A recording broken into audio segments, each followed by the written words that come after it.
Falcon fans, and of course, good old Falcon fans. You already know what it is. You already know what to do. One time for the fan, man. We are back talking Atlanta Falcons football. Episode 247? Apple Podcast, Spotify Podcast, Amazon Podcast, YouTube, shit, everywhere, man. One time for the fan is outside. Big shout out to Kerry. Big shout out to Bodie. One time for the fan. But also a big shout out to T Will checking in with us here tonight on One Time for the Fan. For my ATL Sports One in the building. Terry, you've been a little busy here past couple of days. How's everything going for you, sir? Pretty good, sir. We've been busy the past couple of days with podcasts and work and everything, man. But hey, this is a great week, man. Ladies and gentlemen, I give you Hate Week. Hate Week is upon us, man. Fuck the Saints. We hate them. Hey, agreed, bro. Agreed. Hey, it's interesting how things align, right? Because this week, not only do our beloved Atlanta Falcons take on the hated New Orleans Saints, but the Bulldogs take on the Crimson Tide. But wait, there's more. The Braves, well, they were taking on the Mets. Apparently, games 2 and 3 scheduled for a doubleheader now, Monday night, right?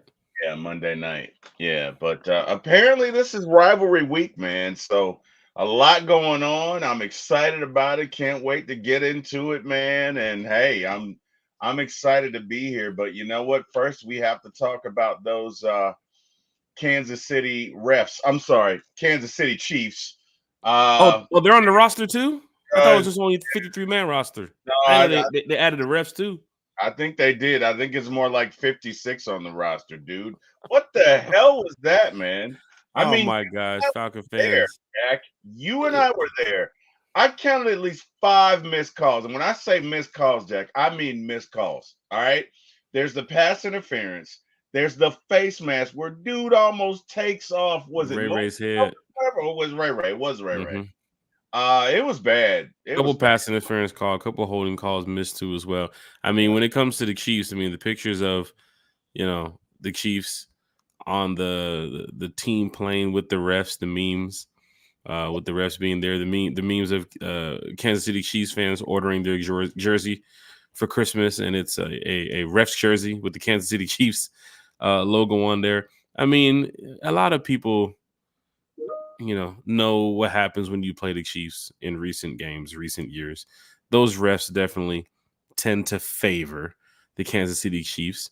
One of the most watched Sunday night football games of the year, apparently. Terry had over like 25 million views watching the Falcons Chiefs. You know what that means? More Falcons football on Sunday night, more primetime games we need for the Atlanta Falcons. I mean, I know they came away with a disappointing loss. But Terry, over 25 million people watched the Falcons back on Sunday Night Football. Haven't had a Sunday Night Football game in some years here in Atlanta. Terry, before we even get to the game, the Bens. Let's give a shout out to the fans that showed up for Sunday Night Football. This is why Sunday Night Football is big in Atlanta. Yes. Because you can see from 4, 5 o'clock, 3 o'clock, 2 o'clock, how early it was in the day. People posting videos and the pictures and everybody. There were just numerous amounts of tailgates, people partying, people having a good time, people enjoying themselves for a Sunday night football game. It's not like you're in the rush and the thick of things at a 1 o'clock game. Matter of fact, around 1 o'clock, people are now making their way downtown towards the stadium. So that was actually pretty cool to see. I need more primetime games here. A 4:25 game, something late. I know we got a 1 o'clock game for the Saints coming up this week. But Terry, in the future, I need more primetime here in Atlanta. That was great. Oh man, it was great. The atmosphere was great. Let me tell you something again. I second that emotion, Smokey, wherever you are. The crowd was great, man, especially on third down. Like they stood up, they made noise, they did it consistently. I mean, we definitely, as a fan base, put our energy into that game. Apparently, we should have put our energy into a collection plate for the refs. But anyway, not gonna belabor the point. Great game, man. And you know what? Hey, we came within that was deserving of a wow. Thank you for that, Jack. We like, bro, we came within two plays of taking the lead. So, for those of you who want to be discouraged, you shouldn't be. It's a young season. We have a young offensive coordinator. This team is getting to know each other, and this team will be far better in week 11 than we are now. And that's not to say that we're bad now, because again, nobody scored more than 22 points against us, and they've held the ball for longer than we have. So what that says to me is our defense is outstanding and our offense is learning, and it is okay. It is okay. I was very proud of my team. Like you say, we did have primetime games, but in the past, Jack, and you can attest to this, sometimes we've been very embarrassed. Sometimes our performances have not been up to par. That is Can't true. say that. You know what I mean? And look, the world knows they blew calls. Dude, I'm seeing memes in Spanish, That's French, the good part, to know that German. everybody agrees with the Falcons getting the missed calls, Right. right? That you can see the pass interference. I mean, a lot of journalists are posting it, the Kyle Pitts one. That is clearly pass interference. Don't know what the referee sees, but then again, the referees are in their own world. But Falcon Bro, fans, he's to see holding that we Kyle. He's Mhm. holding Kyle like, hey man, how's it going? How's your wife? Yeah, she's good. Okay, cool. Shit, not Yeah, asking about the family. yeah. Hey, we're going to Aspen. What about you? And Kyle's like this, right? Dude, it's so bad. It's so bad. His back is completely to the quarterback. Yeah, He's not even yeah. looking at him, Yeah, right? he He's doesn't even holding take a him, shot to look back to see where the right? ball is. He's All he holding sees is Kyle's eyes light up and his hands get big. And right. sure enough, he started to hold and uh you know do what It's Kansas City Chiefs normally do insane, around that time of bro. the game. Yeah, yeah. It's Falcon fans in insane. the chat, big shout out to Jamal Hill, big shout out to Dwayne Ruffin, Soul Shicey's in the Well, chat. The keys to beating the Aints is when we get to third down, convert for a first down and put pressure on Derek Carr. We're gonna get to our Falcons Aints preview here in a minute. Hashtag fuck the Aints in the chat, man. Hashtag fuck the Aints in the chat. We don't like them. We will start this hate week off right. We are back here one time for the fan. I know y'all been missing us for the past couple of days, but it's kind of difficult doing a Sunday night podcast right after the Sunday night football game. Terry, the game ended at like what time? 11:30? Some bro, it was like change? 11:30, man. It was Yeah. like 11:30. My brother and I took the train back to Dorville, man. I was so tired. My Hmm. it's funny, my brother and I Tired usually. and hot, apparently, from the picture you posted. Oh, it's very hot. That was on the way too. On the way when we left. It's funny. My brother and I always argue. So he's telling me, right? He's like, hey, he's like, because I was like, man, my feet hurt, my back hurt. He was like, man, you should be like me. For those of you who don't know who my brother is, that's Mr. Eric Parker. Big Uh shot, Eric Parker. my little big brother, right? So Yo, anyway, BB. he's telling me you should wear slides. And I'm like, Eric, they hurt my feet slide and they hurt my back because slides don't really give I have flat feet. I have no arches. I So he mean, gets I can pissed rock off. the slides to a couple spots, but rocking the slides to the game, like all the way That, to that's an Eric Parker special, man. man, that's a He got doggone mad at me and I was like, Eric, man, they hurt my back. I mean, they might help you, but it doesn't really help me. But anyway, it was funny. It was cool.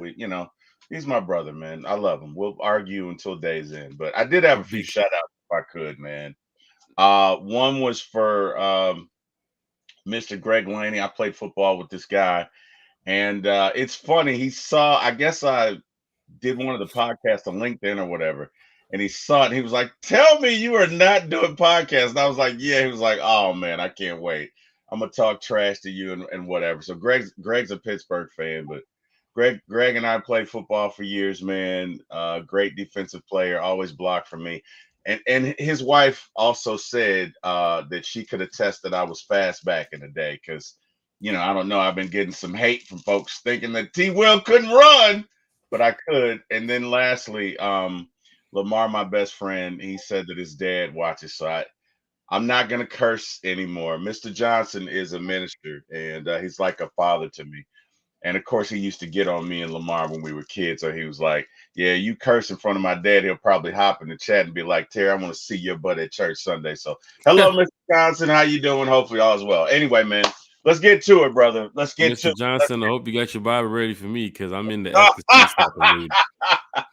So you got Terry over there. He's going to show up on Sunday. As for me, I'm in my seats. Look, he, These he's Falcons. like my dad, okay? So it's cool. Like, he's like me and Lamar's dad. It's so much funny. Anyway, man, go Real ahead. fast in the chat. We are playing number 1, number 5, number 9, and now number 10 teams in the league. Falcon fans, we're going to talk about that too. Before the season started, they mentioned the Falcons have one of the easiest schedules. Remember they mentioned that one of the Boy, easiest they schedules. lied. As we Boy, get ready for week 4 now, you're looking ahead at some of these teams the Falcons have to play, and the strength of schedule has kind of changed here yeah. for the Atlanta Falcons. You have some tough teams coming up that seem to be clicking in the right direction early in the Hmm. season, right? Now, of course, some fans are, expecting a big win Sunday against the Saints, and he had to come back on a short week to beat the Bucks.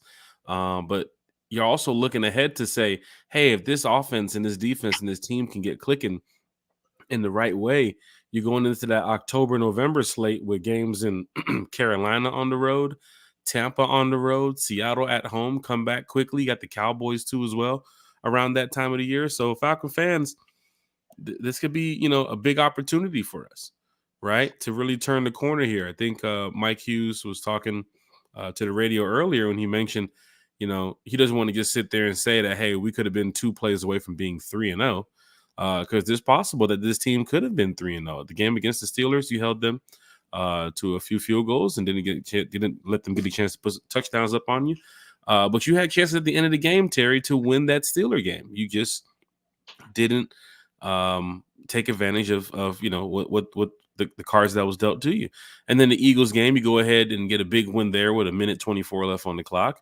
And then you come back and you play the back-to-back champs at home, Sunday Night Football, and you almost have a chance to beat them. Those fucking refs always find a way to let the Chiefs win. But you had a chance.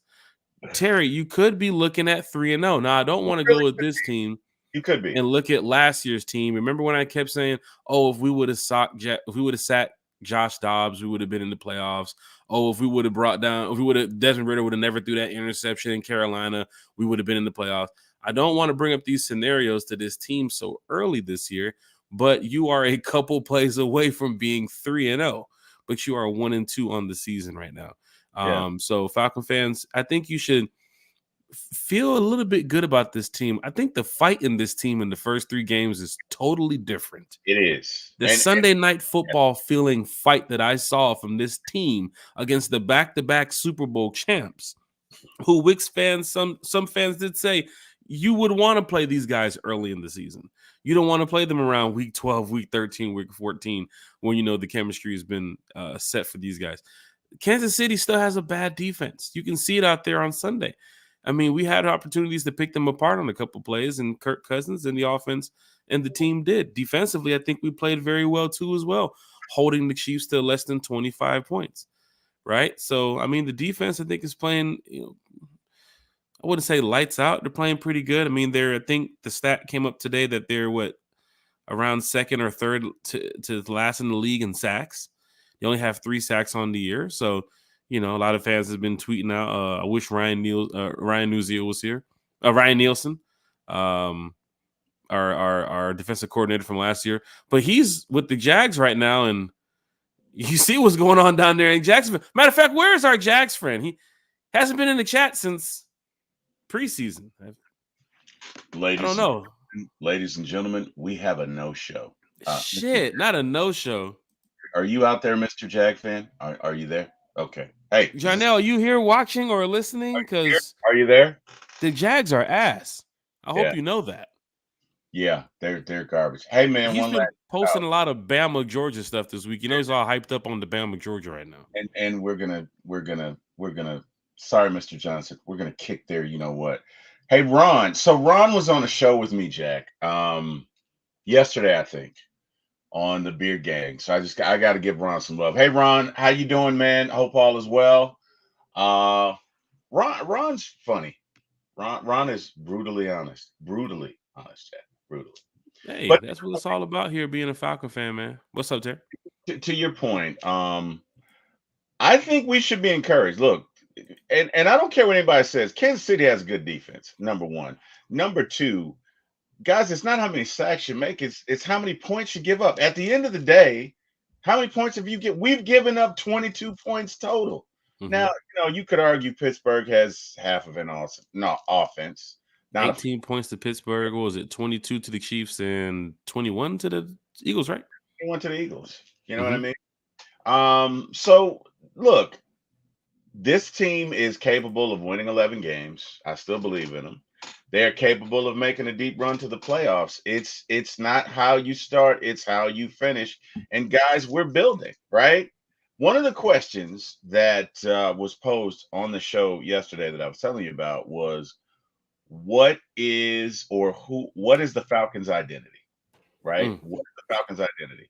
To which most of the panelists replied, well, right now we don't have one because we are We don't, and that's the same thing like what DFU posted the other day, right, where even that comeback win over the Eagles didn't set the identity or make it feel like we had one going, but it was something to, you know, ride on going into the Chiefs game.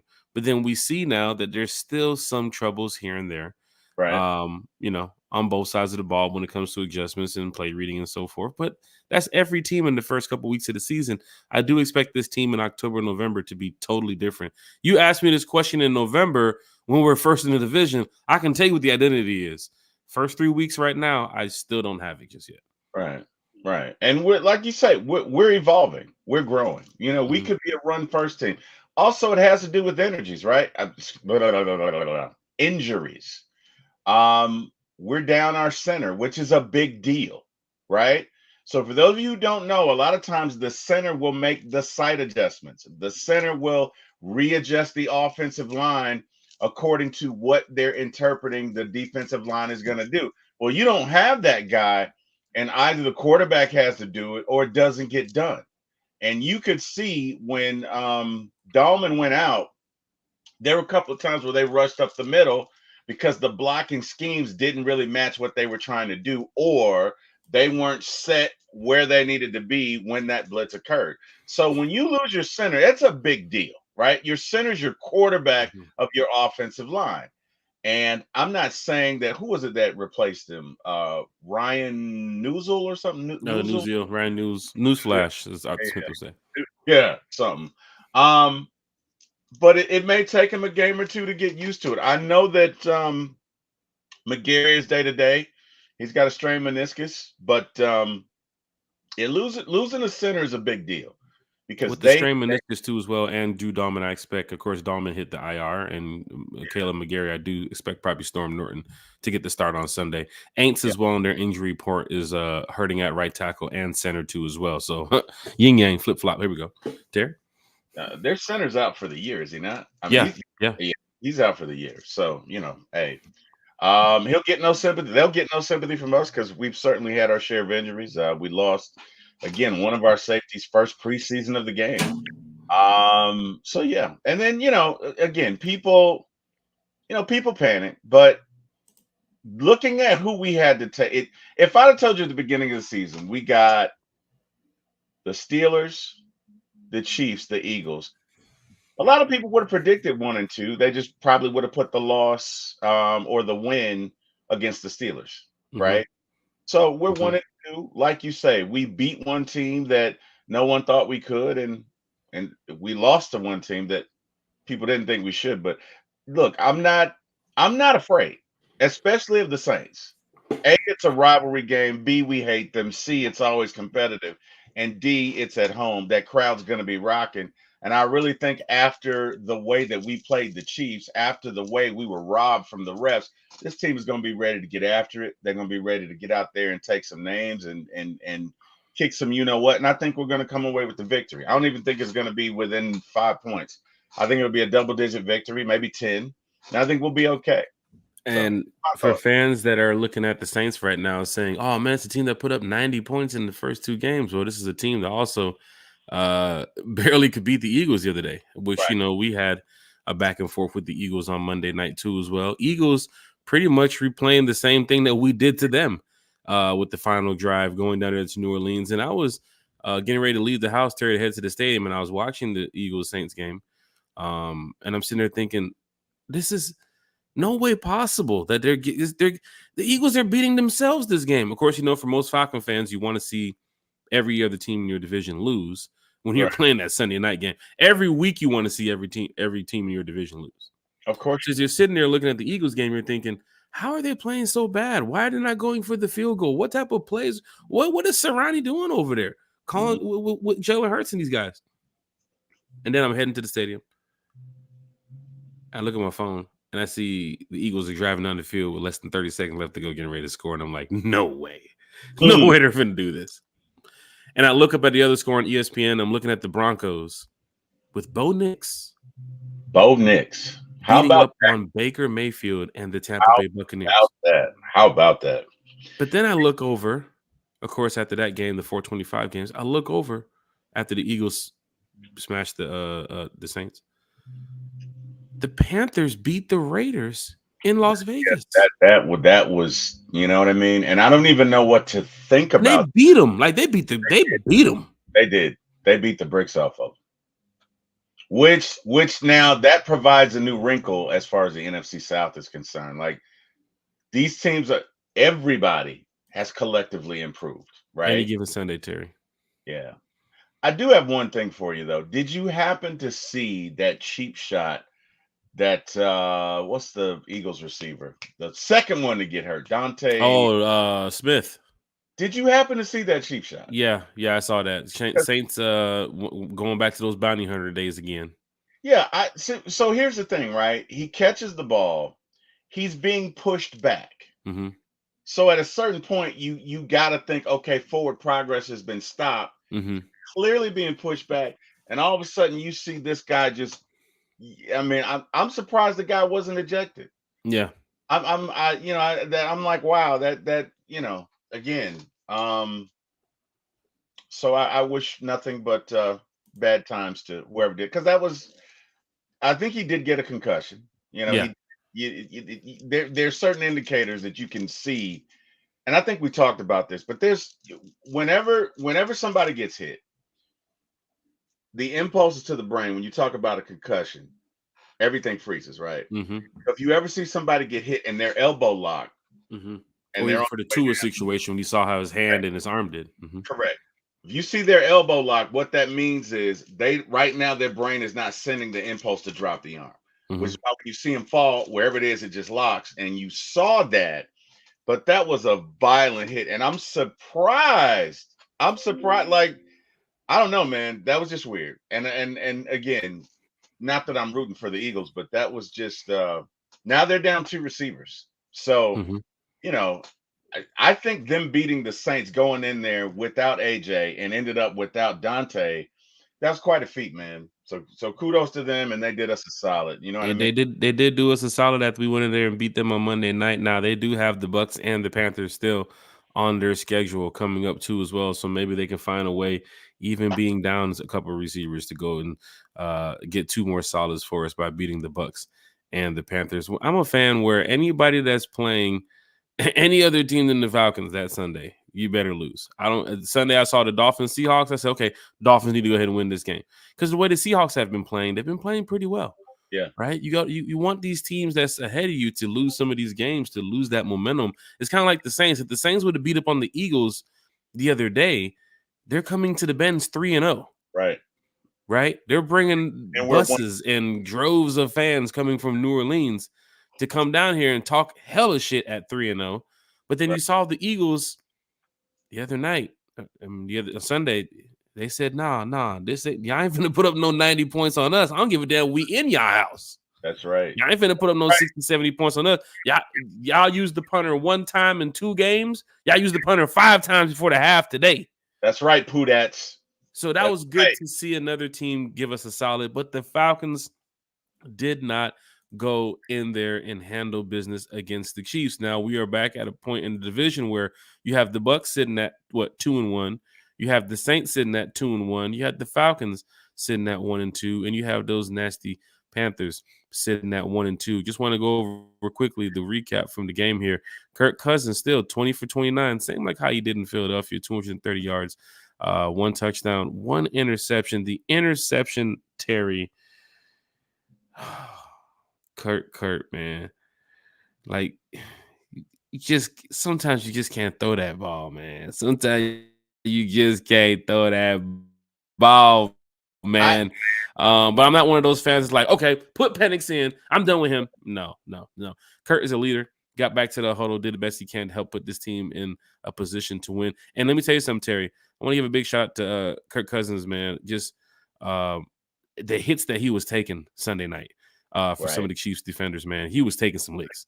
He Yeah. was getting right back up, right to his feet. And that goes to show if Kurt is 100%, because you didn't see Kurt limping off the field, right? Right. You didn't see Kurt down in the huddle saying, "Oh, I need medical. I need the doctors to get over here." No, man. Kurt got right back to the huddle, did the best he can to help his team get back in shape to go win. Unfortunately, we fell short. Tyler Algier, 7 carries for 32 yards. I guess, they looked at the game plan from the Eagles game a week ago and said, you know what, let's go ahead and feed Tyler some more. Bijan Robinson, 16 carries for 31 yards, still less than 100 yards on the ground for the Falcons running backs. The team rushing for Kansas City was at a 33 attempts for 128 yards. Carson Steele, 17 attempts for 72 yards. Pat Mahomes, 26 for 39, 217 yards, 2 TDs, 1 interceptions, 0 sacks. Terry, you put pressure on him, just couldn't get him to the ground. Your thoughts quickly, just and what's all up, Terry? fairness, Pat was throwing the ball in the grass, man. Yeah, Like there was a couple times where Eddie Goldman, they was all over him, that goes back to the refs, right? Because he's in the grass. Mm-hmm. And he just happens to throw it at somebody's foot, and then he's going down. So there were at least 2 or 3 times he did that. Where I think the Falcons really, really, really need to improve. And speaking of which, hey, do me a favor, Jack. Look at the last comment there. That's Mr. Greg Laney. That's my buddy I played football with.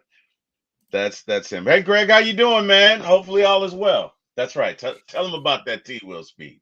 Okay, so time of possession, man. Time of possession. Philly had the ball for 30 minutes. I think the Falcons had it for like 16. Yeah. That I'm gonna pull that up too as well, so we can talk about that. Yeah. If you just look at that. Yeah, wait. It says 25 minutes. All right, so I read one stat that was wrong. Yeah, 34 minutes for the Kansas City Chiefs, 25 for the Falcons, and I think last week too as well for the Eagles game. They were under the time of possession against the Eagles too. Yeah. We gotta do better than that, right? Because if we hold that ball 5 minutes longer, I mean, we did all that we did in 24 minutes, 25 minutes. You know what I mean? We really didn't run the ball well, so we threw it incredibly well. I mean, we got under 100. We barely got over 50 yards rushing. So you're talking about a very good defense. You're talking about a very stout defensive line.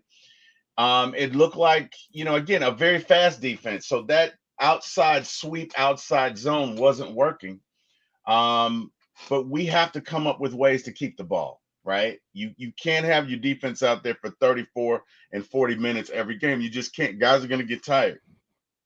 It is what it is. But again, looking at the way we performed, I'm encouraged because I think as the season goes on, our offense is going to get better. I mean, you and I agreed we don't really have an identity there yet.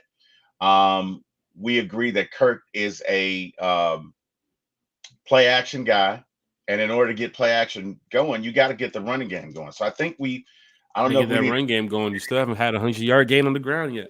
Right. Well, no. Against the Eagles, we did. I mean, you had Bijan at what? He was 95, 97? 97, and then Tyler had 40 or something. So collectively, yeah, you had 140 something. But let me tell you something. This Chiefs defense, say what you want, they won the Super Bowl. They were number 2 in the league last year. And it showed. And you still have a lot of those same guys. Number 2, Andy Reid is one of the most creative and greatest coaches ever. And one of the greatest defensive coordinators is Steve Spagnuolo. So not only are you facing good players, you're facing good defensive coordinators, established defensive coordinators, and established back-to-back Super Bowl champions, Falcons fans. We just got beat, but it's okay because again, I think this Falcons team is going to be fine. So yeah, the fight from this team, same thing that we saw last week against the Philadelphia Eagles. down to the last couple minutes of the game, still knowing that they have a shot to win it. Fans can call out, a lot of the penalties and a lot of the things that the referees did miss, but at the end of the day, you only put up 17 points in the Bends. But you have to do better. You have a team coming in here next week now. Within the first 2 weeks of the season, they was putting up almost close to 85, 90 points. Beating up on the Carolina Panthers and the Dallas Cowboys, having some trouble with the Philadelphia Eagles, who you beat on Monday night. Now you get a chance to get a crack at. The next 3 games are divisional opponents, Falcon fans. This is where you make your bread and butter, right, Falcon fans? You have to go out here this week. You got to beat the Saints, right? You have a short week to go beat the Bucks, and then you have to beat the Panthers. This is where we can get in rhythm and get the train rolling right here. Right. I don't care about what the Saints did in the first 2 weeks. I understand that, they are a tough team offensively and defensively. I think they're like top 5, top 10 in the league right now. But Falcon fans, you have a team just like what you saw with Carolina playing against the Vikings, just like you saw with Minnesota playing against the Houston Texans. Any game is winnable. You just got to go out there and execute. And I think the Falcons can do that this Sunday at the Benz, 1:00 game. Falcon fans have been doing good this season getting to their seats. I don't need to remind them, Terry. No, you don't. They were. Let me tell you something, man. Shout out to the Falcon fans. Fan bases are going fucking crazy right now, man. I'm telling you, I love it. Great on Sunday, Jack. I look, as an Atlantan, I'm so proud. I'm proud. I'm proud of my fans because every third down, folks were standing up. Yep. And making noise. Let me tell you something about our buddy who I was watching the game with, who I'm talking about. Bro, he stood the entire time. I'm like, dude, like, Scott don't sit down. He's just like me. He doesn't sit down, bro. Bro, like, what's the point of sitting down? You're young, Jack. Scott's like my age. I'm like, dude, what the hell? How are you able to do this? And he normally rolls with a group of fans that's usually around his age too as well. He might have a couple young fans. I know Mike, diehard Georgia fan that he rolls with, is a young guy too as well. But he usually rolls with people that's, in 45, 50 plus. But they're all standing on their feet too as well. And when it comes to making noise, he finna back down for making no noise now. Those are the fans we're talking about in the Benz. It don't matter what age you are. It don't matter what size. It don't matter who you look like. It doesn't matter who you. It don't matter. Make some goddamn noise. Hey, you can see what happens. There was a couple times we got the Chiefs off the field. We made the stops. Yeah. And the team was a part of that. Liam. Is that Liam McCullum? Long snapper. Getting the fans up on third down. That is what I want to see here in Atlanta. I want the fans to react. Muhammad Sanu, big shout out to Muhammad Sanu. Got a chance to chop it up with Sanu Sunday. Terry, I know you talked to Sanu too as well. He was down there in our area. Big shout out to Muhammad Sanu. Can't wait to get some more things worked on with him.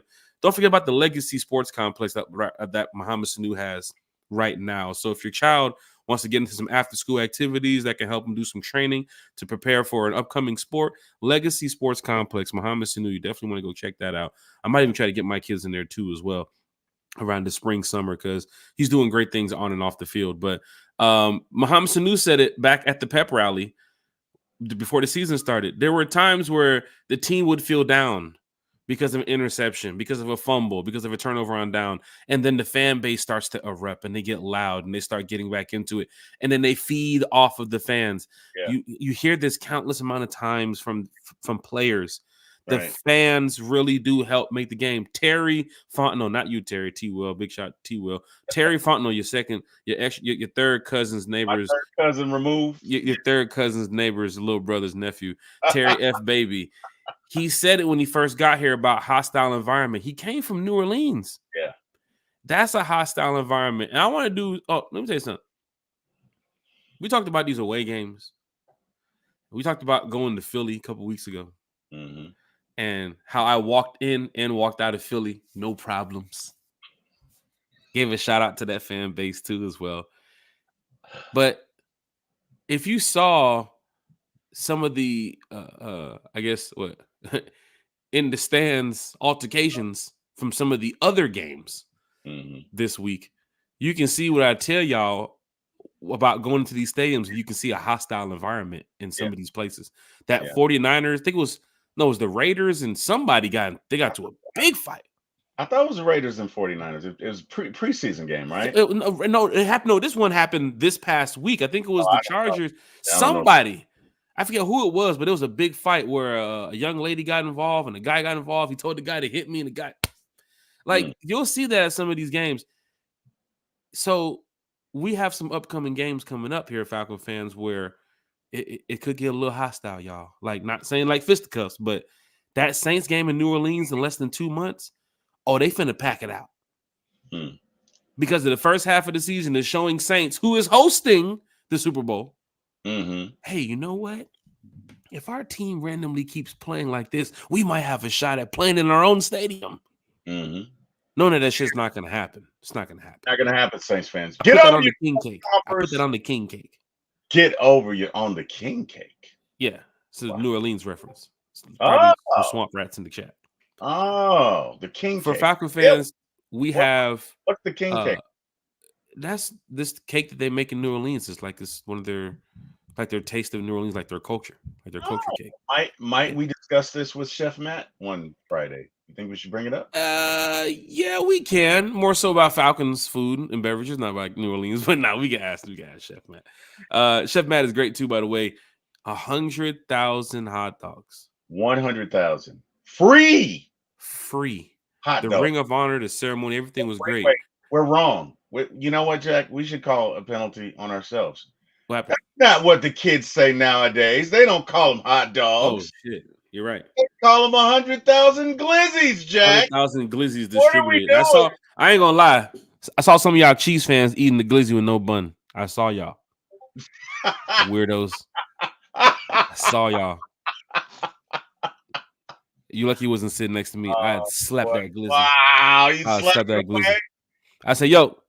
Oh wow, what's up, Sonya Norwood? Let's go get 2 fresh glizzy buns from the back. He's over here eating it with a fork too. You picked up the glizzy like disrespectful. Wow. Disrespectful to Mr. Blank's hard work. How dare you? Disrespectful. Greg Laney's in the chat. Is it realistic to think the Falcons will click later in the season? They're getting close. That's where I think the identity is going to start coming from, is where you can beat the Saints, you beat the Bucks, you beat the Panthers, and then you start rolling into that win streak. There's going to be a win streak somewhere along the season, Falcon fans. That's when the identity really starts clicking. Yeah. I don't think we're going to be seeing the 1-1. Falcons win one, Falcons lose one. Falcons lose one, Falcons. I don't know. That's just not happening forever this season. Not with Kirk Cousins and Bijan and No. Way too many intelligent players on this team. Way too many players that's in sync already to let them fall short of just trying to get win streaks and win a division. You're going to see this team get in rhythm really soon. And you saw it against the Eagles. 4 or 5 plays on that last drive, Terry? That was like rhythm. That was real identity right there. Like, oh, shit. Where was this dog game? Yeah. Boom, you know? But I want to see that against the Saints Sunday. Yeah. You got a team that's going to come in there and run some crazy schemes. I saw some of the stuff that they were doing against the Eagles, and I'm like, oh, crap. Don't bring this NCAA college football shit into Ben's next week. Well, like they're running a what's his name's son, right? It's Shanahan's son, not Shanahan's son. It's Kubiak's son. Kubiak's son. So I mean, that's a variant of Shanahan's system. Yeah, you know, you can put a few bells and whistles on it, but again, NFL's a copycat league. We see what the Eagles did to them. Now the question is, you know, the Eagles have big personnel up front. Are we going to be able to do what they did? And I would say, yeah. Jared, it ain't stopped the tush push. They got big guys up front, man. They got big guys up front. You know? And to be real, they stopped it once. I don't know that they stopped it multiple times, right? They stopped it once. Eagles really didn't drive well. They didn't do a lot well until that. It's weird. It's kind of like the Eagles, and you said this, it's kind of like the Eagles did to them what we did to the Eagles, which is up until the last drive of the game. It was just a back and forth. But then again, the Eagles had chances to go ahead on the Saints pretty early in the game. They just didn't take advantage of those chances. They went for it twice on the 4th down where they could have kicked the field goal. Spending too much time on the Eagles and Saints, even though I hate both of them. But it's something to look at to know that this team just beat the team that we're getting ready to play against. Right. And the week before that, we just beat that team with 1:24 left to go with no timeouts in their city. No time. On their field. Monday Night Football for the world to see. And now we have a 1:00 game now against a team who most fans are looking at saying, don't let them show up like the first 2-week New Orleans Saints. I don't care if bro, this is rivalry, okay? Yeah. I'm never impressed by the Saints. Yeah. Yeah. And you Even know with the what? rivalry as it is, I don't see a team coming in here and putting up 30, 40 points on them. Never, No. never, never, never. And especially not them, right? Especially, let me tell you something. For those of you who don't know, let me school you. Falcons Saints is a bitter rivalry. It's as bitter as Red Sox Yankees. It's as bitter as Auburn Alabama. And Auburn It's the Alabama biggest breaks up rivalry in the South, I think, otherwise than right. Georgia, Florida. Auburn Alabama breaks up homes. Yeah. Okay, I'm telling you. So there's a lot more to this rivalry than just records and performances. The team that's going to win is going to be the team that can be disciplined, the team that can execute. And I think it's our Falcons, guys. Again, I think we have a good team. To be real, the Saints have probably had our number these past couple of years, and Grady and the guys who've been here don't forget that. I think this Saints team is going to get a grade A Falcons effort because, again, guys, we were robbed last week. That was pass interference. Mm-hmm. And everybody, including Jesus, saw it except for the blind ref that's looking right at it. All right? These guys are going to take this. Yes, thank you. Amen, soundboard. These guys are going to take this. They're going to think about it all week. And you know who's going to be the benefactor of it? It's going to be the wonderful Saints who come into town. And we're going to open up a can of whoop. You know what? I see you, Mr. Johnson. I'm afraid of Lamar's dad. I really am. Even in old age, I'm afraid of him. But yeah, no, we're gonna lay it down, man. I'm not afraid of this Saints team, and I'm not afraid of the Bucks. I can't wait to face them. I really can't because I think we're going to exercise some demons, and I think we're going to establish some dominance. And that game against the Saints may not be close. Falcons fans, hit that like, share, and subscribe button. Larry O is in the chat. Anthony's in the chat. Sonia Norwood. Big shout out to Sonia Norwood. How you doing? The chat. D.A. Hunter is in the chat. One time for the one time. Lisa Shepard said, I don't like king cakes. Lisa Shepard said, you never had a king cake? You gotta go to New Orleans, man. I've never had a king cake. I don't know. Have you had the crawfish etouffee? I've had the crawfish etouffee. Well, dude, my kids love seafood. I've had every variation of seafood known to man. So you got to come down to the Falcons Aints game this year in New Orleans, Terry. You know we're doing a big shout out to the Rides Up Tour fan club too as well. Party secured. That Saturday night party, it's going to be crazy. Lisa Shepard said a bunless glizzy. It's criminal, Lisa Shepard. At its finest. DSGB Hall. The cups were dope. I got 4. Yeah, man. For all you Falcon fans walking out there with 15 souvenir cups. I saw one guy carrying the box. I said, hey, man, can we get some souvenir cups, bro? He's talking about, man, you know how much you can get with these? Man, if you don't put the box down. My brother had a couple. Did he take the box or did he take? No, I saw some people doing like this. I saw some people stacking them up. Had like a whole, like dude getting ready to go do a damn cup tossing competition. What the hell was that about? No, he didn't. He didn't take the box, but he had a few. He did have a few. So, Lisa says she got 5. Holy shit, Lisa. Bro, I'm Terry. There was people walking out of there with how they'll come bring the cups to you inside the packaging where they got to open them up and it's like 15 cups together and you got to put them out there on the table. There were people that was just taking the entire cup tray. Wow. Hey, Jack. Damn, Falcon fans. Souvenir cups. Jack, so my sister-in-law, say hey, Daisha. You don't have to. What's up? Say hello. Hey, Jack. I hear you. What's up? Rise up. Come here, Claire. So we're doing food reviews here on One Time for the Fan. Claire's a ham. She doesn't mind. Come on, Claire. You ready to get on the interweb, Claire? All right. She says yes, Uncle Terry. All right, come on, Claire. Come on. Say hi. Say hi to everybody, Claire. Well, hello, Claire. Hello. No, right there, Claire. You see? Say Claire, hi. we're over here. What's up, Claire? Hi, You Claire. all right? Claire, this is your moment. Claire, this is your moment to say rise up, Claire. Hey, rise up, Claire. Rise up. Rise up. Yay. There it is. All right, Claire. Go downstairs. Claire for the win, y'all. Hashtag Claire for the win. That's right. Hashtag Claire for the win. And when we beat up on these Aints, We're gonna bring Claire back to the podcast. Jack, my entire family knows you.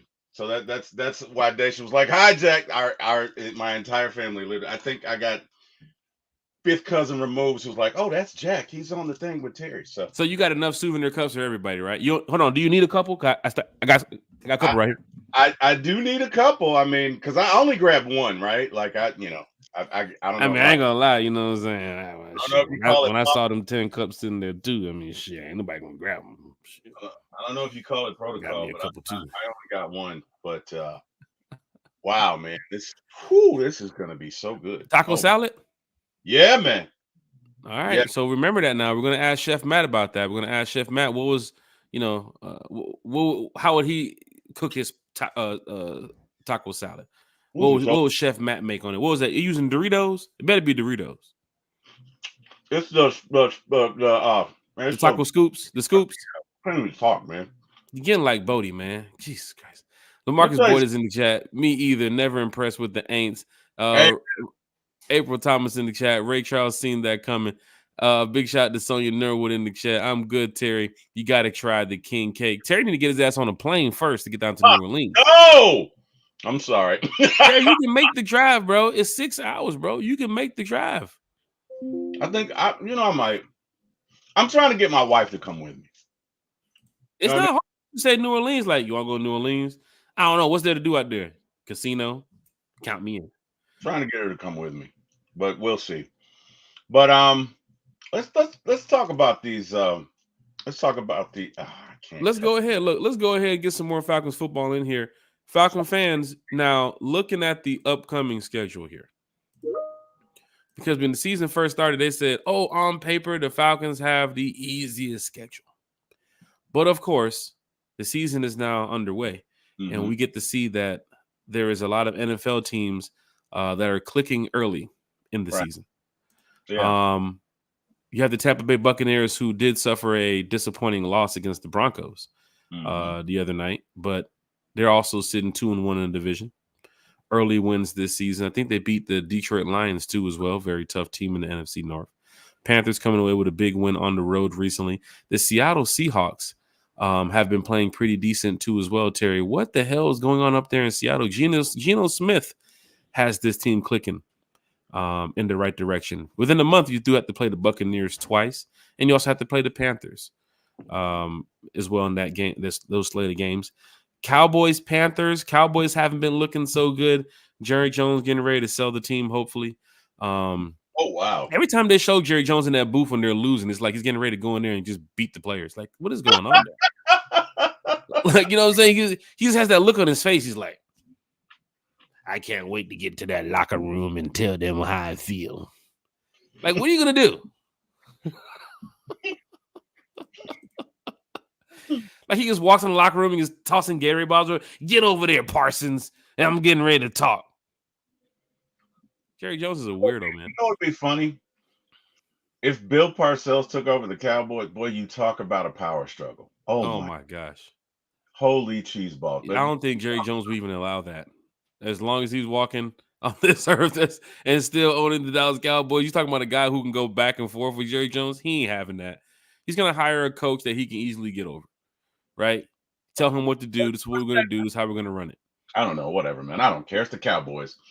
Let's get into these Falcons, Jack. How do we – well, one point I wanted to make, and that is at the beginning of the season, when you say, well, you have an easy schedule, you're doing that based on the results of last season.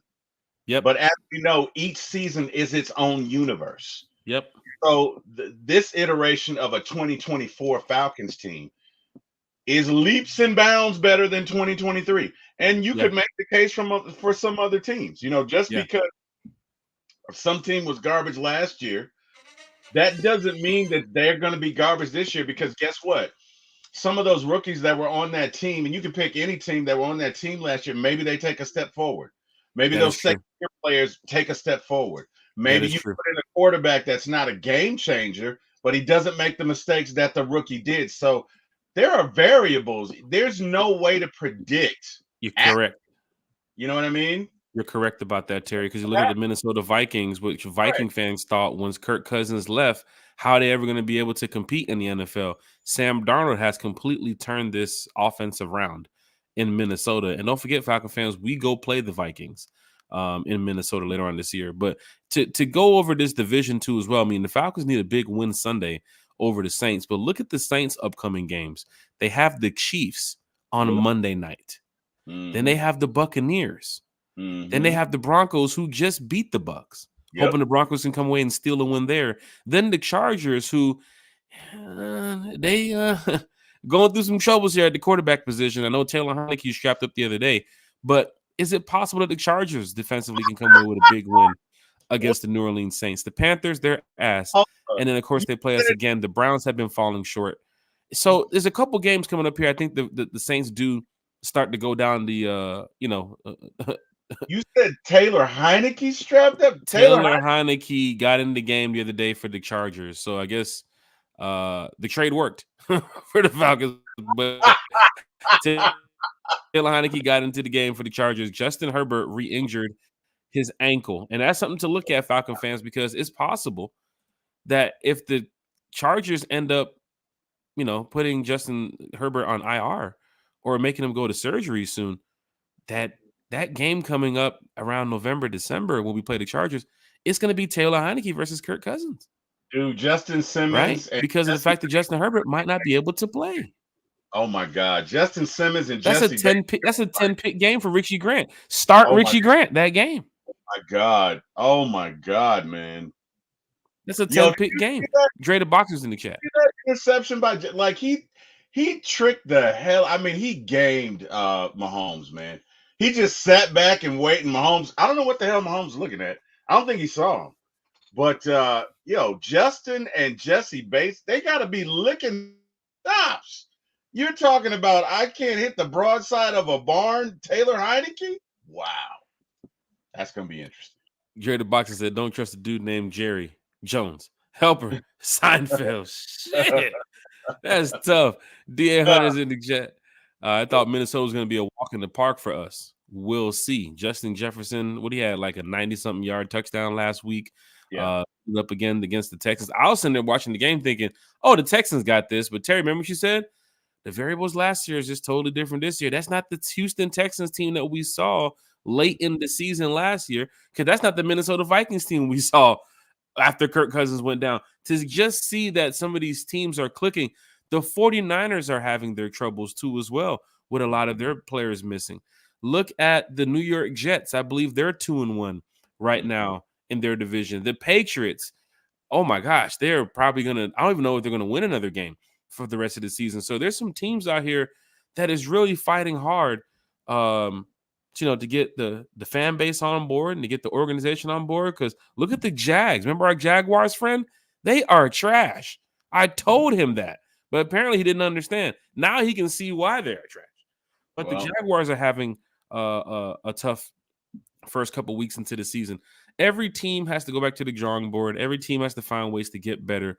And we know that our Atlanta Falcons with Raheem and Coach Gray and Jimmy Lake and Zach Robinson is going to do the best they can, to get us back on the right path. Outrunning the South is still a thing. You can't sit there at 1-2 and say, oh, this season is over. No, you have a long way to go. But outrunning the South is still possible. Falcons Saints Sunday, Falcons Bucks short notice, Falcons Panthers 4:25 game in Carolina. Don't forget, we have the Rise Up Tour Fan Club tailgate and bus trip going on that week. Come back to the Benz. Falcons Seahawks. Seahawks have been clicking. And then, of course, you have to go back on the road to play Tampa. The Cowboys. There was a Cowboys fan, and this is the Cowboys fan base, Terry. Sunday Night Football in Atlanta. Got the Chiefs fans, got the Falcons fans, a lot of trash talk going on. Everybody's enjoying a good day. And then randomly, a Cowboys fan stands up with a sign that says November 3rd, Cowboys are coming. And he's showing the fans the sign in the stadium. I think that was after the Drake London touchdown. He turns around. He's showing the fans the sign, Terry. Falcon fans are cheering. Let's go, Falcons. And they look down, and there's a Cowboys fan. showing the Falcon fans that the Cowboys are coming November 3rd. That just lets you know about their fan base. Mm. He's not. He probably got free tickets. Somebody just invited him out for a night, but he decided to put on his Cowboys gear, bring a sign that says, "Hey, Falcon fans, I know y'all worried about this game here, but guess what? November 3rd, you know what we do with our fan base. Like Thanos is coming, Like man. Thanos is coming. They're looking for the last fucking Infinity Stone. I mean, the Cowboys are playing like they're Howard the Duck. I mean, anything Pretty bad right now. Like, geez. Pretty Hey, bad right now. Thanos is coming. Oh, wait, no. You meant Howard the Duck? Shit, we couldn't get Magneto?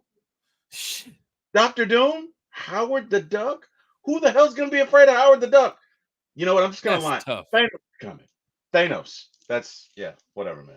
That's tough. Cowboys are trash. Although my cousin-in-law and his wife Mo and Dee are coming. And hey Mo, love you. The Cowboys suck. Just saying. Nah, man, I got some friends from Dallas hit me up. Hey, man, you know we gonna be in town that week. What we doing, big dog? We ain't doing shit. We ain't doing nothing. What up after the game? Yeah. Nothing. I already know what they're doing, man. They already got their parties and everything set up. And hey, man, you need to come party with the blue, silver and blue. So the party with the what? Oh my gosh, it's funny. Falcon fans, hit that like, share, subscribe button. Eric Parker's in the chat. Quickly, Falcons, Aints, because we do have another podcast Friday morning. Breakfast with One Time for the Fan. Once again, big shout out to senior executive Chef Matt, who was able to talk with us on the fly the other day at the Benz as he was preparing for one of the biggest nights in MBS history. Glizzies. Over 100,000 glizzies, free glizzies, distributed to the fans. Souvenir cups distributed to the fans too as well. So it doesn't matter if you was a Chiefs fan. If you keep bringing it up closer to the camera, Terry, so for people that can't see, there's a lot of fans here who couldn't make it to the Benz. And you hold it down there, get shoulder around. The Arthur Blank Ring of Honor ceremony. Big shout out to all the celebrities in the building. Big shout out to T.I., to Candy Burris. Big shout out to who was the one that did the presentation on the Samuel L. Jackson. Big shout out to Samuel, Warwick Dunn, Roddy White, Algie Crumpler. A lot of the former players you saw too as well. Some people were saying maybe there was going to be a Julio or Matt Ryan sighting there too as well. But it was just great to have everybody there. I know the Falcons lost on a very special night for the Falcons, but it was just great to have the fans in their seats, making noise, waving the flags, Falcons scoring early first, and the fans erupting and getting that Sunday night football feeling back. And then you go home and you kind of watch the replay where they're showing like the overhead view of the stadium and downtown Atlanta and everything that's going down. Like, it's just so cool to be a Falcon fan at this point in time. I know it's 1-2. I know it might be disappointing for many, but for me, I see a team that is fighting. I walked away from that game saying, damn, the refs robbed us. Yeah, they did. And they really versus we just got our asses kicked. Correct. You know what I'm saying? Like the Cowboys Saints a couple weeks ago, they got their asses kicked. Yeah. Right? The Panthers Saints a couple weeks, they got their asses kicked. What you saw in Carolina against the Raiders, they got their asses kicked. I ain't gonna lie. Like there's some teams that's getting whooped up. The Jets, what they did to the Patriots the other night, that's a whooping. That's right. But what you saw against the Chiefs Falcons was fans were probably at home watching it like Falcons about to win this game and get the ball back with 4 minutes left to go. Right. I mean, it's right there. It was a great game. It was a great game. I was proud, man. For those of you who didn't see T.I.'s performance, it was great. Big shout out to T.I. performing with his daughter for the first time too as well.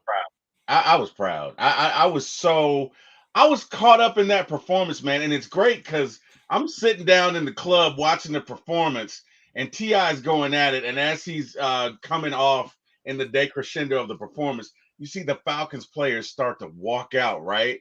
And T.I. is doing this thing. And you just, there's this burst of pride that just comes in my heart, man. It's that feeling of being a Falcon fan. Yeah. In the middle of the game, not knowing what the outcome is going to be around that time, but just knowing that your team is here to fight. But I keep telling Falcon fans and the ones that come up to me after the game and talk to me, text message, instant messenger, Facebook, whatever. I keep telling y'all, just remain positive about this team. I can't tell you like week 11, week 12, week 13. Like I can't give you that feeling right now because we haven't got there. But I do think this is a totally different team around that time. I do think that this team can get over the hump and do make the playoffs. And sitting at 1-2, we talked about this, Falcon fans, how tough the first 4 games of the season was going to be. Yes, We we. talked about this a bunch of times. Yep. Y'all already knew it. Y'all most of y'all said, "Hey, we escape at 4-0, we're great. We escape at 3-1, we're feeling good. 2-2, all right, keep fighting. 1-3, y'all ain't falling off the train yet, but y'all good. 0-4, y'all done. Get everybody out of here. Get the coaches out of here. Get the players out of here. Y'all done." I remember people saying that. Now we're 1-2 with a chance to go beat the Saints. So let's go beat the Saints. Terry, you mentioned a great game Sunday night, Falcons Chiefs. What can the Falcons do Sunday to make a great game against the Aints? Number one, you got to be able to run the ball. You got to be able to. If you don't win the time of possession, it at least needs to be equal. You cannot have that defense on the field for 35 to 40 minutes. You got to keep Kurt clean. That ball's got to come out quick. And look, Ryan Nuzil, whatever's going to have to put his big boy pants on. That Saints defensive line is no joke, and we're going to have to keep Kurt clean. Saints are a physical team. You're going to have to out physical them. Okay. You're gonna have to put your big boy pants on. Look, I'll put it to you this way. Charles Barkley said this, and Mr. Johnson, I'm sorry.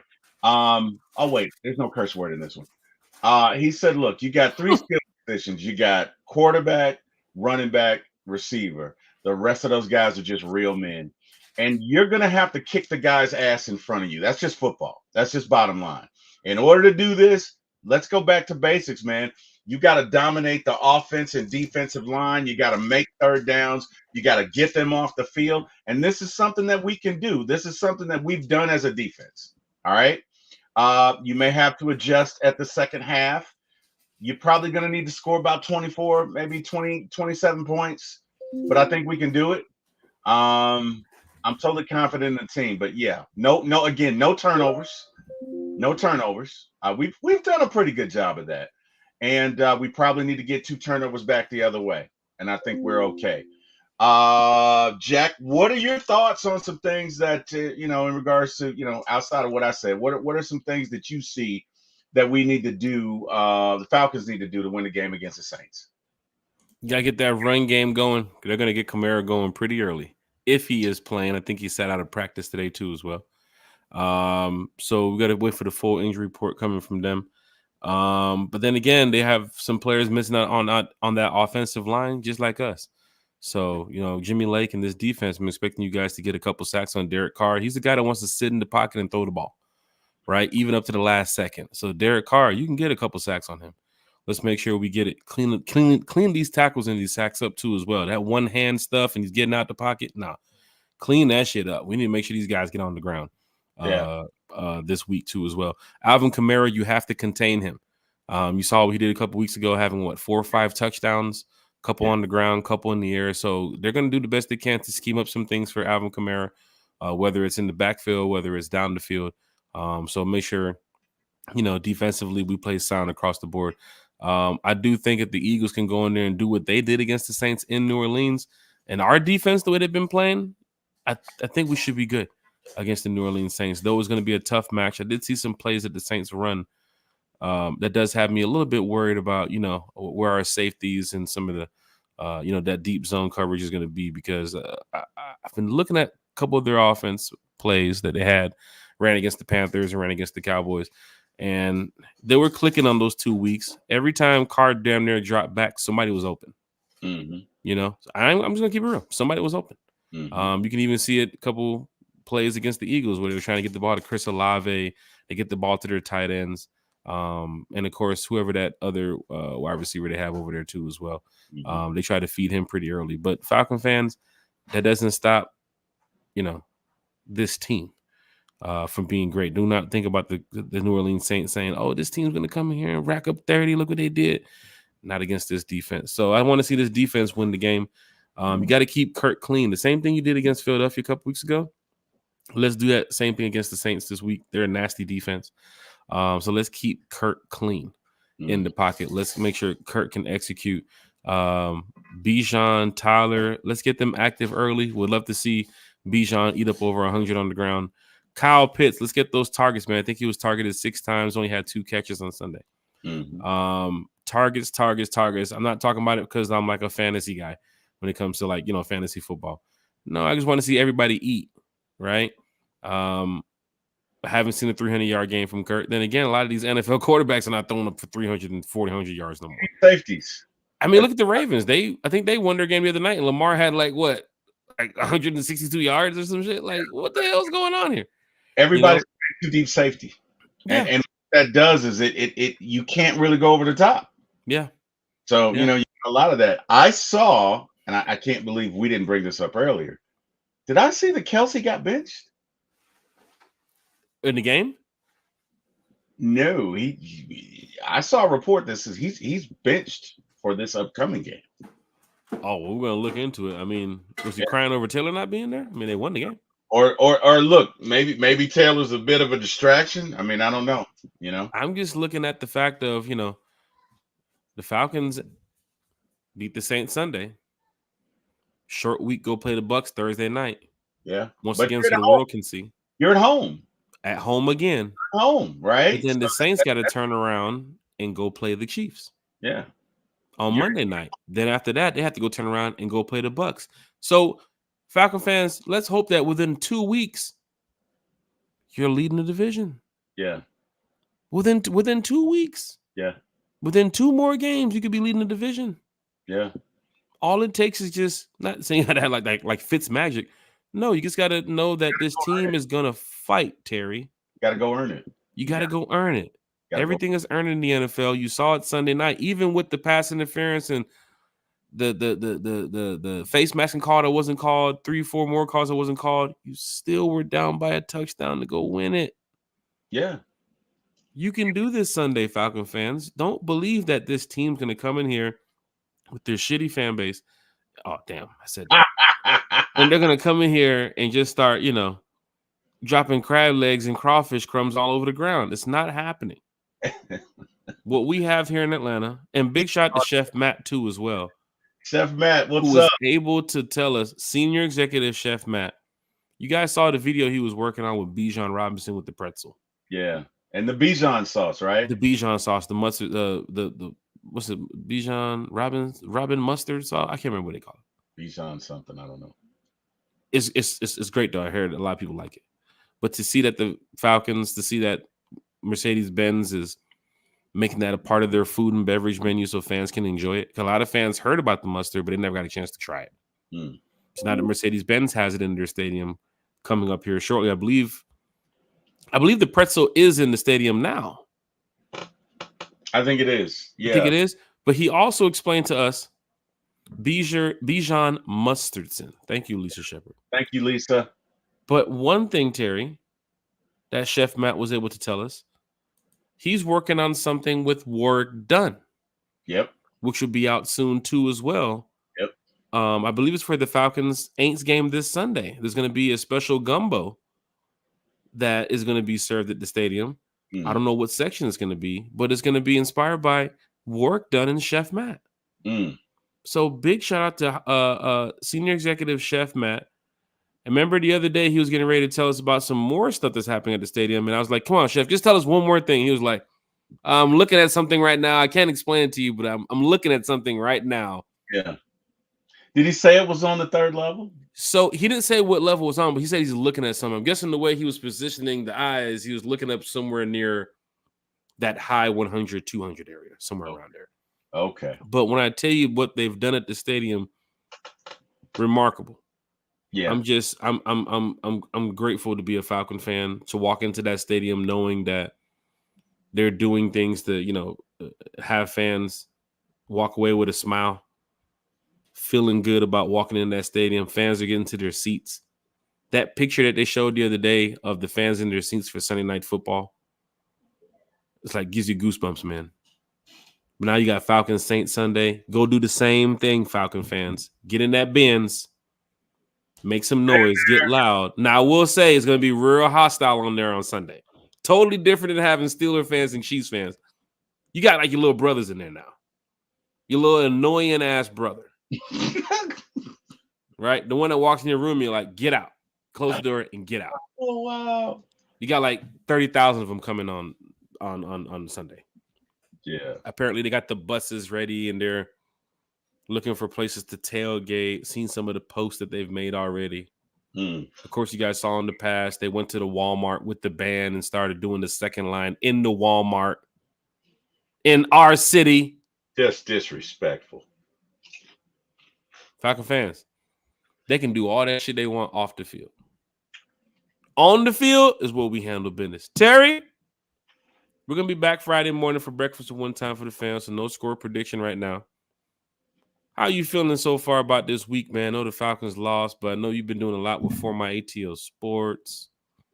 Had a lot of pop-up shows, did a lot of podcasts too as well, man. How's everything going over there with For My ATL Sports, man? Man, I have no complaint. I'm really enjoying it, man. And again, thanks to you, Mr. Jack Spade, for always being an ear. And I got to give Jack a shout out.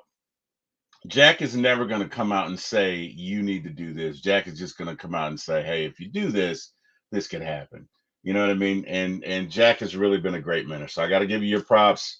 I got to give my little big brother, Eric Parker, his props, man. And I just appreciate you guys so much. No, but everything's going fine, man. I did a show the other night with Atlanta Beard Gang, and it was kind of funny. I have to tell you about that one off camera, but it was great, man. I have no complaints. I thank God to be in this opportunity, man. And I'm just truly humble. You know what I mean? I'm trying to imitate you, Mr. Jack Spade. And, hey, man.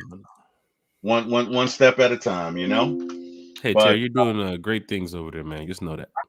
I'm trying, man. I'm trying. It'd be great. It would be great if our Braves could win the World Series and our Falcons could win the Super Bowl in the same year. Like, that would be magnificent. Well, you mentioned it. Big week this week for Georgia sports, and it does start with a lot of these teams getting these dubs that the Braves can come away with a full sweep. That'd be great. And then the Mets go ahead and randomly lose a couple games, or the Diamondbacks lose a couple, and the Braves can slide up in there. You never know what can happen when it gets to the playoffs. The Georgia Bulldogs have a big game, a fucking national championship game played on Saturday. I don't know how the hell they scheduled this one.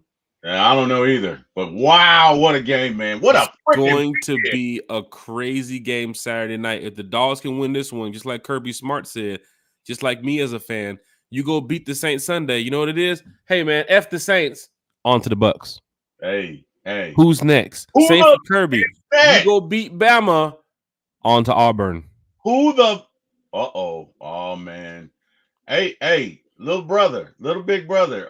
Are we speaking? Are we talking that week the Bulldogs play Auburn? I don't think he wants to talk about that.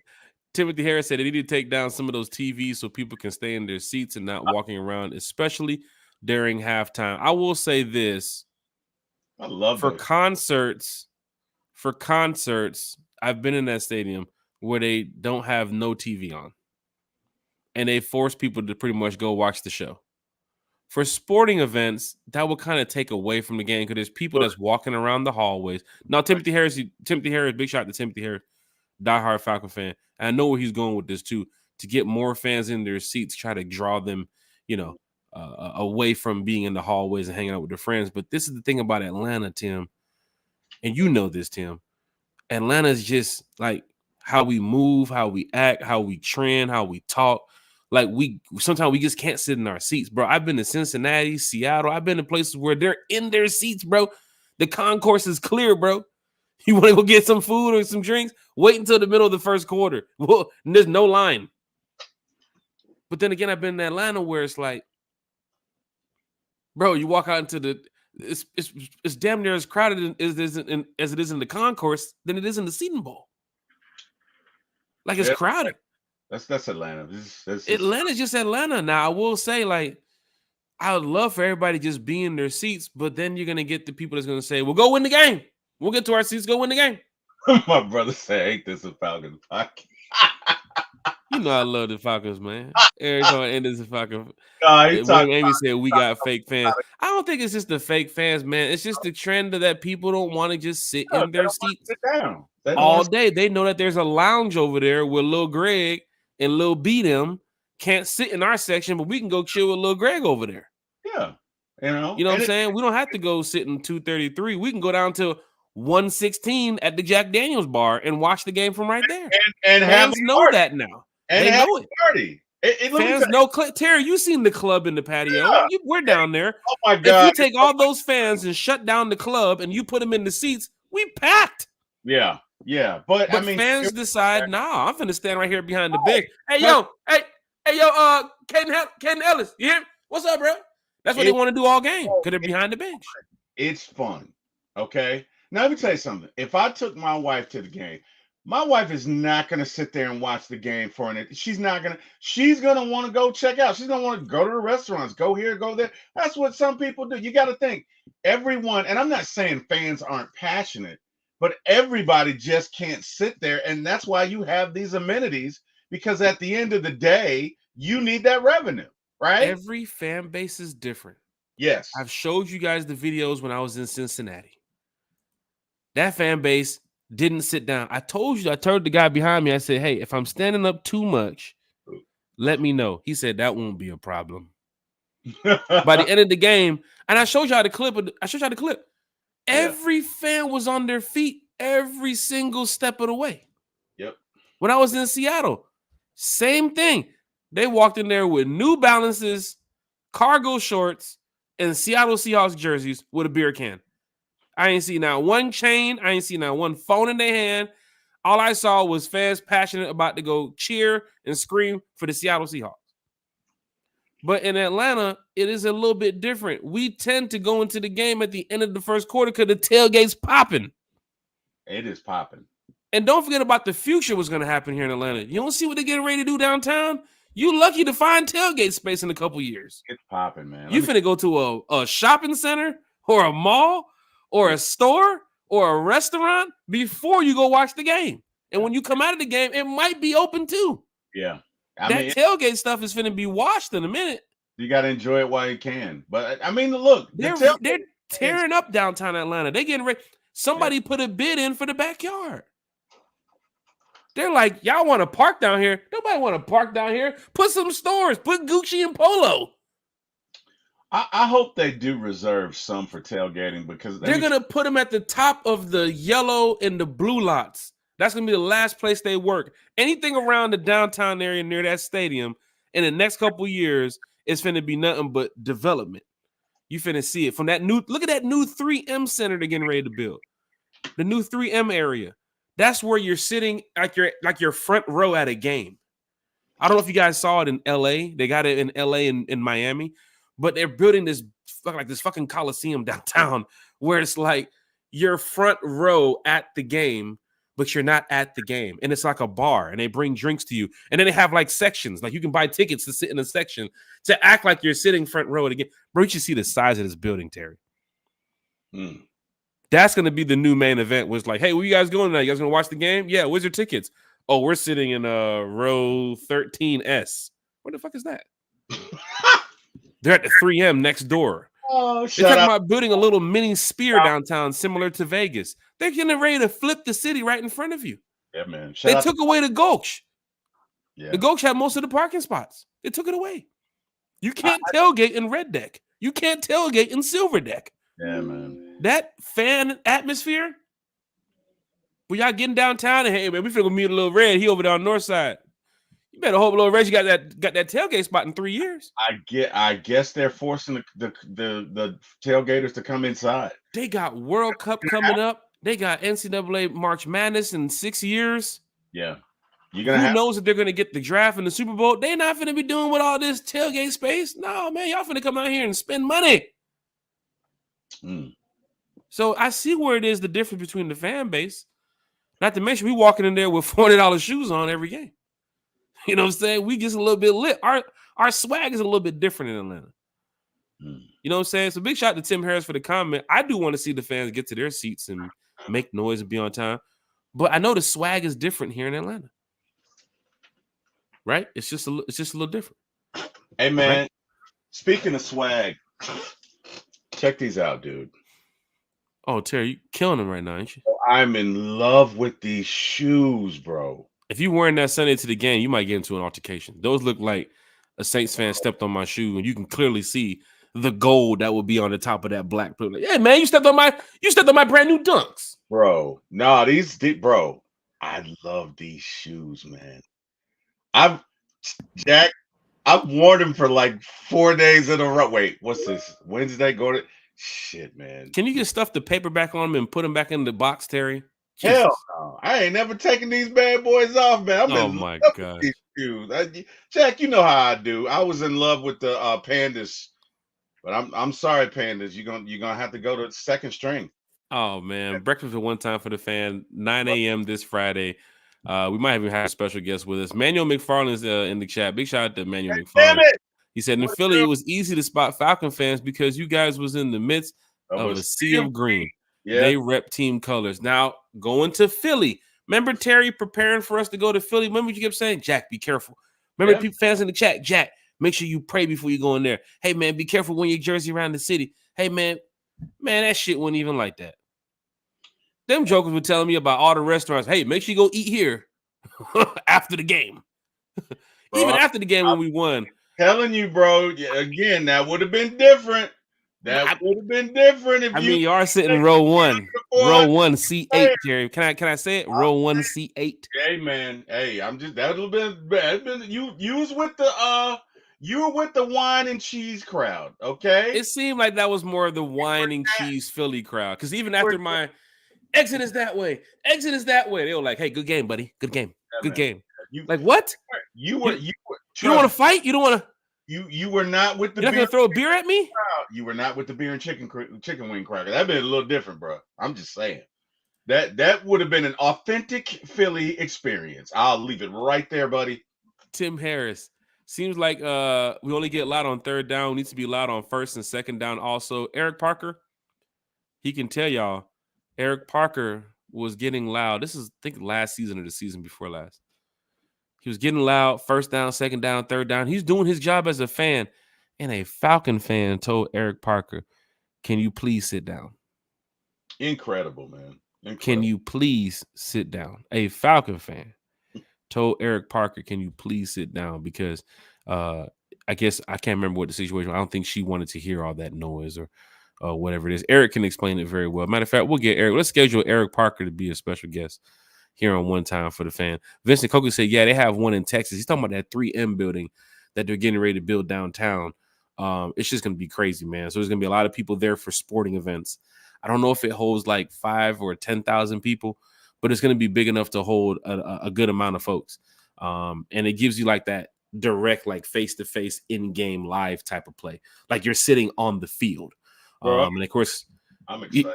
I'm going to send it to you, Terry. You got to see this. You're going to sit there and say, holy shit, they're putting this downtown. There's going to be more people going here than trying to go to the game. But those are some of the things they're doing. The new hotel, Marriott. I think there's a new condominium that they're building across the street from the stadium too as well. Eric Parker said I'd be in my seat on time. Look at Science comment that. Click on it. I'm going down there. Dre the Boxer said we talked about how the Raiders look so far. Man, that Vegas trip is going to be wild when it finishes with a 42-7 win. I got information for that Vegas trip for you all. Just stay here just for a second here. I was with the cheer and big. I was with the beer and chicken crowd. I'm sorry, Terry. They bought me a few drinks after the game. They were actually pretty cool. Sonya, that's because you jacked one of them up, Sonya. So if they were so rude and disrespectful, why didn't they go at Sonya? Sonya grabbed an Eagles fan by his jersey. That's why. And was shaking him like a dog on rag. They were afraid. That's why, because she shook the bejesus out of him. Not to mention, Falcon fan, we roll a little bit deep now, Terry. I don't know if you know. It's like you ain't gonna catch one of us, bro. You're not gonna catch us one-on-one coming down the 200 stairwell. That ain't happening, bro. She jacked him up like he owed her money. Don't make me come back in 2 weeks, bro. That's how she jacked him up. I think Sonya said the only problem she had was Fletcher Cox. I think gave her like the middle finger. He was being rude. He was behind the bar at the place. He was being rude. That was like the only problem that she had. Fletcher was mad. Fletcher was in his feelings. But Falcon fans, big shout out to everybody in the chat. Big shout out to Sonya Norwood. Look, let's get straight to it. Of course, you guys know Drew Dahlman is on injury reserve with a high ankle sprain. Falcons signed Elijah Wilkinson, my good friend Elijah Wilkinson, is back with the Atlanta Falcons. Big shout out to Ed too as well. Big shout out to your family. Big shout out to your brother Elijah. Welcome back to Atlanta, man. I don't know why we let you go. I mean, you did help that offensive line pretty well around that time of you being here. Then you went to Arizona. Now you're back in Atlanta. Can't wait to see you again Sunday, man. So hopefully we can chop it up with Elijah before the game, after the game. Or we could reach out to Elijah's pops, man. He's super cool, and he's a member of the Rise Up Tour fan club. How's that? So big shout out to Elijah Wilkinson's family, man. Big shout out to the whole entire family. Yeah, man, we travel, man. I tell you, man, when we go on the road, man, like you're gonna be like, hold on, ain't you Elijah dad? You're gonna be like, yeah, I'm Elijah dad. He is super cool, man. Elijah's super cool. But look, check this out. There's some Falcon fans in the chat that's going on the road this year, Terry. Right? They go on the road. Gentlemen. I got you, Terry. We're about to hear about the Rise Up Tour, ladies and gentlemen. We're about to hear about the Rise Up Tour fan club. All right, Falcon fans, it's going down this week in a major way. I know most of y'all are probably sitting there at the house thinking, you know what?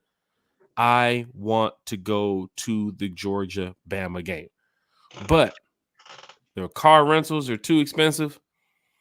The plane tickets are just out of this world. And the game tickets might be ridiculous. But you can get on the Georgia-Bama bus trip. You see at the bottom of the screen. Phone number is there as well. $65 per person. This does not include the game ticket. It does not. We're taking y'all to Tuscaloosa and back. That's it. Big shout out to Tailgate Party Committee too as well. Tailgate going on down there. I don't know how much you. What's up, Terry? No, I said if you look at those game prices, they might have to tailgate. I mean, there are some fans that realize, hey, this might be the first year I'm sitting outside of that stadium when I go out there. Mm-hmm. This is like a national championship game at like week 4, week 5.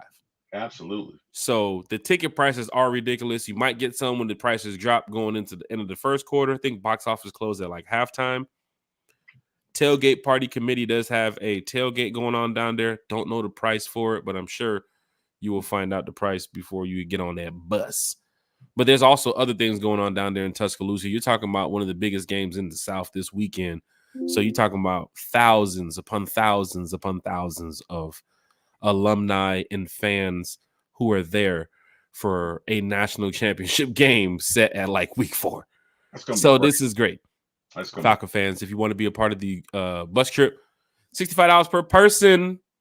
Heading down to Tuscaloosa, only a trip there and back. And we're going to get you back in time because guess what's going on the next day, Terry? Falcons Aints. Now, there's some Falcon fans out here that's like, hey, where the Rise Up Tour going next? Where's the next stop? Tour stop number 2. We already took care of Philly. Tour stop number 2 is Carolina. We have a bus trip. This is a day trip going to Carolina. There is not that many seats left on the bus. Big shout out to all the Falcon fans who's been purchasing their seats and is getting ready for one of those Rise Up Tour fan club bus trips. But yes, $100 per person. We already passed the deadline. The game ticket is not included. You got to get your tickets either before you get to the game, on the bus, on the way to the game, before you walk in the stadium. I don't care when you get them. Just make sure you get them. Or if you got somewhere to go when you get to Carolina, that's on you. But the bus trip, $100 per person, going to Carolina and then coming back after the game. Don't forget 425 game. And Terry, with a 425 game, that gives us enough time to tailgate. Yes, it does. So we're going to tailgate, Falcon fans, $40 per person. All you can eat while supplies last. We have the tailgate set up for you all in Charlotte that morning of the game. It's probably gonna be like a 4 or 5 hour tailgate because it does start about 4:30 for the game. So $40 per person. You see the information at the bottom of the screen, the Rise Up Tour fan club.com/tailgate, Falcon fans. So make sure you all get your tailgate ticket. Right, we don't want no problems for any of the fans that's heading up there saying, "Oh, I got my ticket." Nah, we check the emails, player. We see everything, player. We check them. Now, let me get to the last of the last, Terry, because there's some people here The that want to know. Falcons. Hold on now. Let me find it. I just had it. Master the I Mo. just had it. Sorry, boys. Even Humpty Dumpty Falcon fans, together again. if you're heading to Vegas, Oh, that is wow. get your tickets. Wow. I repeat, Falcon fan. Wow. That is microphone. Falcon fans, if you're heading to Vegas. Uh-oh, he's got his Baptist preacher voice on. And the Lord said, Falcon fans, if you're heading to Vegas, God is good. it's going to be epic. Yeah, It's going to be epic. Lions did. Yeah, help. Gilligan, get off. Get your tickets to the main event. It's going down before the game on a Sunday. Call a preacher. Young Jock. Meet me in jail. It's going down. Meet me in the mall. It's going. Bringing Atlanta to Vegas, man. God damn, let me get off this mic. I feel like Bilal. Will you quit bumping the DJ booth, please? I helped you out. I wanted to hit him when he said that, man. I was Team Bilal in that moment. I wanted to hit him. He got dragon breath. You talking to me? Remember when she was like, yes, you did. I'm sorry. Yes, you did. I'm sorry. Dragon breath Bilal. Oh, dragon breath. I'm sorry. When I said Bilal, it made me go back and think of the movie now. Now I'm in fucking tears. God, I love that movie. Ain't nothing gonna beat them classics, man. That movie's a classic, man. That movie. What you doing over there? Calling the police. You can sit right there. Sit right there. Wait, I got something for you. I got something for you. You sit right there. I got something for you. Oh, Mr. So-and-so gonna get you. Oh, Mr. So-and-so. Come on, Falcon fans. Down, Vernon. Who is what? Who is Vernon? Falcon fans. Oh, wow. Falcon fans, hit that like, share, subscribe button. If you're heading to Vegas, get your tickets, man. You don't even know who's gonna be in the dough, man. I told y'all about messing with the Rise Up Tour fan club. We're not done yet. You want to talk about Takeover? Man, just wait to see what we got planned coming up in the future. You want to talk about Takeover? The Rise Up Tour fan club, man. Big shout out to all the members. Big shout out to all the fans. We want to make sure everybody has a good time in Vegas. Sunday, December 15th. Doors open at 9. We're turning up. Young Jock, Streets 94.5. Pastor Troy, the pastor, in the building. Big shout out to everybody who's going to be out there at the party. Tickets are selling. People are going to Vegas. They're looking for something to do Sunday night. So we're going to party. Hopefully Terry's going to be there. We're going to party. $19.99. You can get VIP tickets. You can get the VIP booth tickets. You can get general admission tickets. But you can get your tickets. Big shout out to Jock. Big shout out to Pastor Troy. Still don't know who else we're going to have fall through there. But, hey, man, Vegas is one of them cities where, you call a couple folks, people just pull up. Big shout out to everybody in the chat, man. This is what it's all about. Once again, the ATL takeover is going down in Vegas. So the Carolina bus trip, Carolina tailgate. I'm sorry, Georgia bus trip this Saturday. Carolina tailgate, Carolina bus trip. Takeover, Rise Up Tour fan club takeover in Vegas. Man, we got so much going on. I'll be back Friday morning. Terry will be back Friday. We'll give some more upcoming event information for you all. But get your tickets right there. You can scan this QR code right here. I guess some of y'all are fancy with the QR codes. And then, of course, you can also go to riseuptourfanclub.com/Vegas. I'm going to get in trouble if I tell you about the tailgate. So, for some reason, I'm not going to tell you about the tailgate. What's up? For some reason, I really want to say take that, but you shouldn't. And at this, at 20, and this, no, not. No, you don't want to say that. You want to say no Diddy, if anything. Hey, I'm selling 2 of my tickets for the NO game, section 116. Okay. Row 11. I'd rather sell to a Falcons fan. Falcons fans, y'all see Timothy Harris in the chat. There you go, Timothy. He's selling his 2 tickets for the New Orleans game. There you Section go. 116, row 11. Now, Falcon fans, I ain't no lawyer, all right? I ain't no tickets person either. So I ain't gonna be over here checking tickets and saying, "Oh yeah, he's a season ticket holder." Yeah. Get with Timothy. Timothy will tell you what he got going on right here, so you can see it. He's trying to sell these tickets to some Falcon fans, but it's going down in a major way. Terry should have got a wow for that. I was working on it too. Matter of fact, Dre. Thank you, Trey. I appreciate that. Thank you. Keep it straight. Oh What no! the referees didn't do. Wow. The referees didn't do Sunday night. Oh my God! Are you working with the Chiefs now, Jack? Are you working with the Chiefs? Oh my God! 15-yard penalty on Terry. Oh my God! For using a Diddy line in 2024 without saying no Diddy. And don't forget, you're part of that diss track too. His son just dropped a diss track at anybody who's going at Pops. Oh, wow. He said he wants to make sure anybody around him better not be saying no Diddy. So I guess King Combs is he's thugging it out right now. But we're here to talk Falcons. We ain't talking none of that stuff. Falcon fans, hit that like, share, and subscribe button. Terry, it's going down in a major way, man. Let's wrap it up here, man. If we can get up out of here, what you got, my brother? That was funny, Jack. Thank you, Trey. That was funny. I'm sorry. It was funny. I can't help it. Okay, a joke's a joke, Jack. All right. Sometimes you just gotta laugh. Okay. Shout outs first and foremost. Hey man, shout out to my brother Eric. Shout out to the fans. Shout out to Dre the Boxer. Shout out to the fans in this chat, man. We do this for you. We appreciate you. We thank you. Again, shout out to Greg. Shout out to Ron. Shout out to my best friend Lamar and his dad. Shout out to everybody, man. Just appreciate you guys being here. I'm so thankful. I can be reached at For My ATL Sports 1 on YouTube. Please like, share, and subscribe. Again, I can be reached on For My ATL Sports 1 on YouTube. Do not forget to like, share, and subscribe. Please, we need them. Other shout outs. Let me see. There's somebody else I wanted to thank, and I can't. So, gosh, I told him I'd give him a shout out. Okay. Yeah. Sorry, guys. I'm trying to remember who it was. I try and keep my word, but anyway, thank you all. Appreciate it.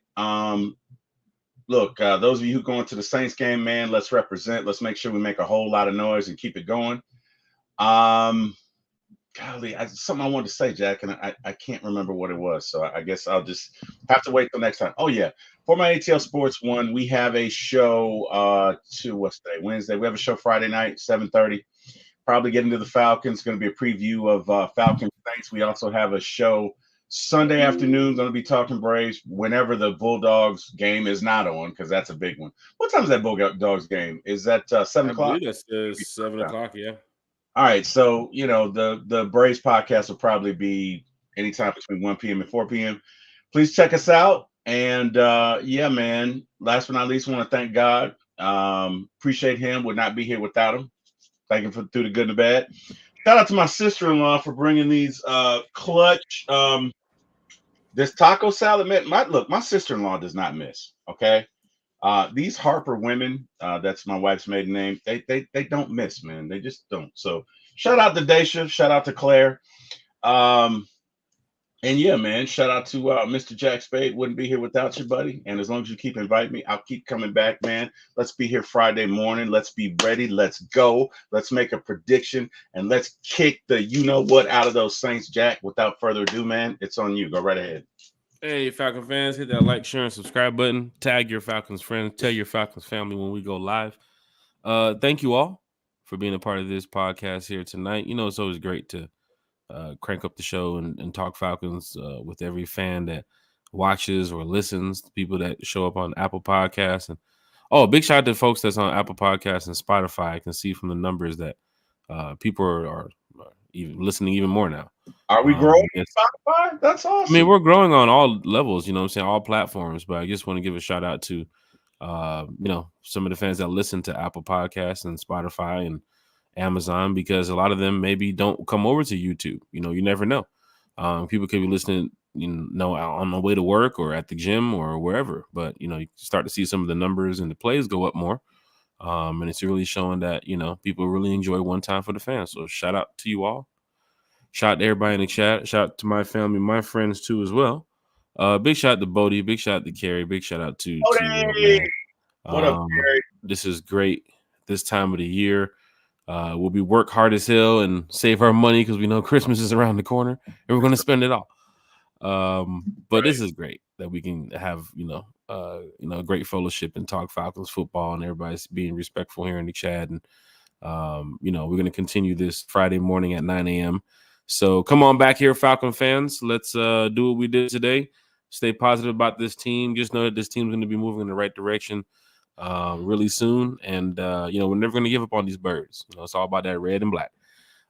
Terry, Friday morning, breakfast at One Time for the Fan. I will see you there, sir. All right, man. 9 a.m. or 9-ish. a.m. Rise up. One Time for the Fan. Wait, rise